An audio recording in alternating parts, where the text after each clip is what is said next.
Estamos de volta hoje com um debate sobre a hanseníase e as ações para prevenir a doença. Os nossos convidados são o vereador Gilberto Natalini, do PV, o coordenador do Programa Municipal de Controle de Hanseníase, Carlos Tadeu Maraston Ferreira, e o presidente do Núcleo Assistencial Bezerra de Menezes, André Luiz Alves Brito.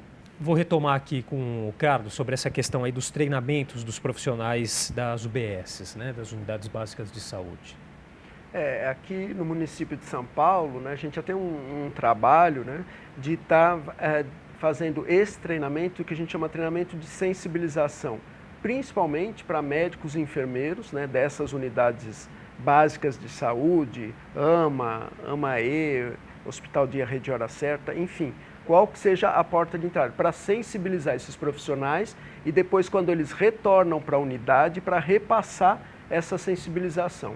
E para que é isso? Justamente é para que em qualquer outra situação em que uma pessoa esteja lá, seja num grupo de ginecologia, seja num grupo de pediatria, seja onde for, né, num grupo de diabetes, tal, além de se falar da doença, se falar sinais e sintomas, e que esses profissionais possam, como o vereador Natalini colocou no exemplo dele, identificar uma suspeição dessa doença. Porque assim, nesse momento tem que acender a luzinha, eu estou suspeito que é hanseníase. Então, a divulgação de sinal e sintoma da doença, aliado à sensibilidade desse profissional, é que vai fazer com que essa pessoa que chegue lá, quanto mais rápido se feche um diagnóstico. E por que é importante fechar esse diagnóstico logo? Porque ela é uma doença altamente incapacitante. Quanto mais tempo nós estamos perdendo, esse bacilo, né, dentro desse organismo, desde dos corpúsculos terminais nervosos até grandes troncos nervosos, ele vai comprometendo. E é aí que geram as chamadas incapacidades físicas, sobretudo nos olhos, na face, mãos e pés. Mas mais do que incapacidade física, nós temos as incapacidades sociais, as incapacidades emocionais. Então, tudo isso, uma pessoa acometida pela hanseníase, ela vai sofrer muito várias questões, como a questão do estigma, como foi bem colocado, a questão social, a dificuldade, né, de trabalhar, de voltar a ter essa vida ativa, a questão da autoimagem, né, que fica comprometida. Né? Então, tudo isso pode ser evitado desde que o diagnóstico seja feito precocemente. A ciência, já há muito tempo, né, já descobriu o como se cura e o como se trata.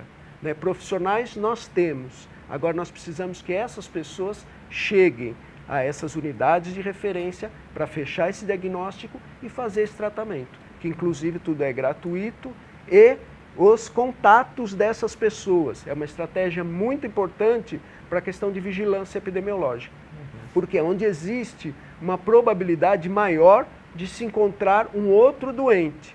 Muitas vezes a pessoa que nós diagnosticamos ali, tem alguém naquela casa que está doente e nem sabe que está doente, e pode estar passando para outras pessoas. Outras vezes pode acontecer nós tratarmos uma pessoa, e hoje em dia já se fala cientificamente, né, nas hipóteses que eram antigas, da pessoa pegar novamente a doença. Então o que? Se você trata, mas ela volta para lá e tem alguma pessoa que ainda tem bacilo, ela pode estar jogando o bacilo para fora, ela inala esse bacilo, aí como é um bacilo muito lento, é um processo muito lento, vai demorar um tempo, pode desenvolver de novo a doença.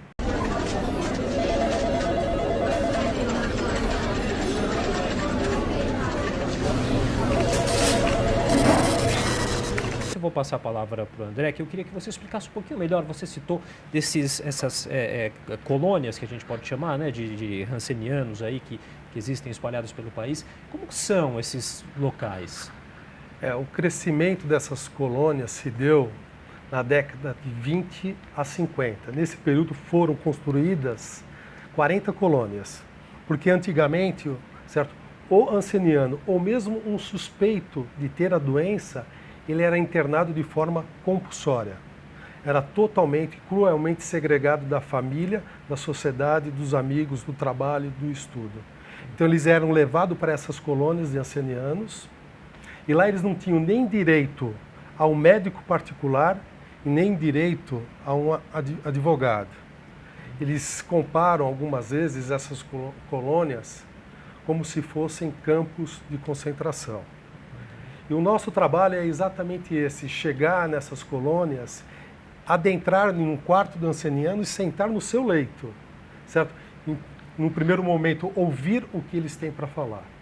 E no segundo momento, transmitir um pouquinho de afeto, certo? E carinho para esses irmãos.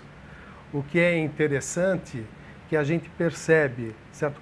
O quanto eles foram isolados deles mesmos.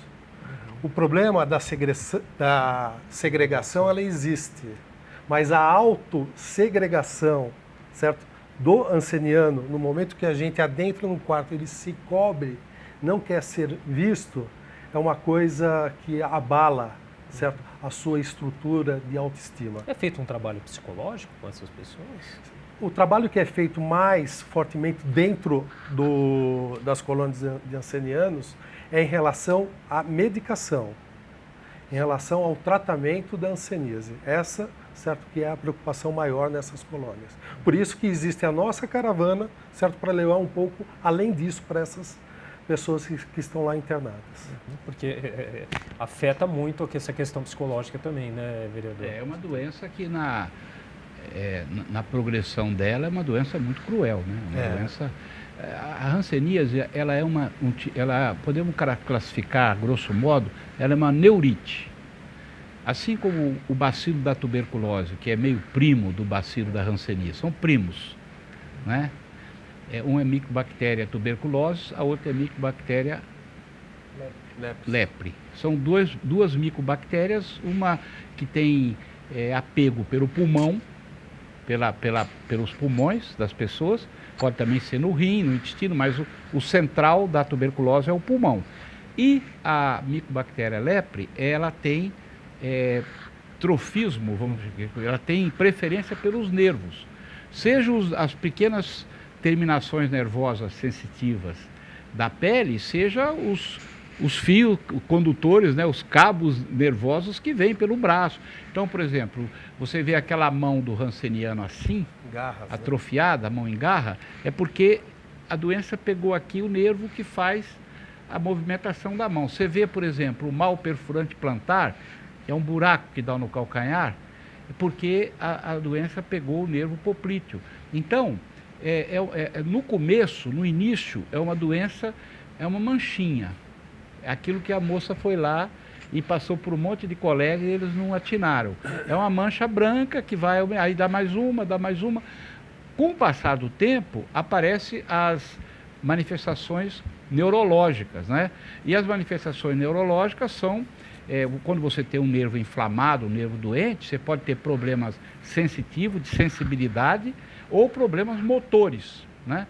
E a terceira fase da doença, que é a fase mais cruel, é a fase da reabsorção. Como você não tem trofismo no tecido, quer dizer, o nervo não consegue fazer com que o tecido se alimente, o próprio organismo vai reabsorvendo. Então aquela história de falar, não, o hanseniano caiu o dedo, não é que caiu o dedo, praticamente o dedo foi, praticamente a gente pode dizer, foi reabsorvido. A ponta do pé, o nariz, tá certo? Lobo de orelha. Então, dá aquele aspecto na fase mais posterior, isso leva décadas para chegar. Dá aquele aspecto das figuras de filmes bíblicos, aquelas coisas que a gente via, daquelas faces deformadas, face leonina, como é chamado, parece uma cara de leão, né? Então, os sintomas são variados. É importante dizer que a doença não pega assim, você passa a mão na pessoa doente, é diferente da meningite. A meningite você pode ter um contato com alguém que está com meningite, e se ele tossir no teu rosto, você pode pegar a doença ali, da meningite, do sarampo, essas doenças mais agudas. A hanseníase, você tem que ter um contato prolongado, uma convivência com a pessoa. Então, se você passar aqui dentro, por exemplo, entrar uma pessoa com hanseníase, ficar aqui durante alguns tempo com a gente, praticamente é quase zero a possibilidade da gente pegar a doença. Então é uma doença que se transmite prolongadamente, se desenvolve prolongadamente, e no início, como o Carlos já disse, se for diagnosticado no início, ele e aqueles que ele tem um contato para ver se não tem mais gente, você dá a medicação, toma por um determinado tempo, que ele vai explicar para a gente, e cura. Tá fica certo. curado. Bom, a gente vai fazer mais um rápido intervalo e daqui a pouco a gente continua o nosso debate aqui sobre a hanseníase. Até já.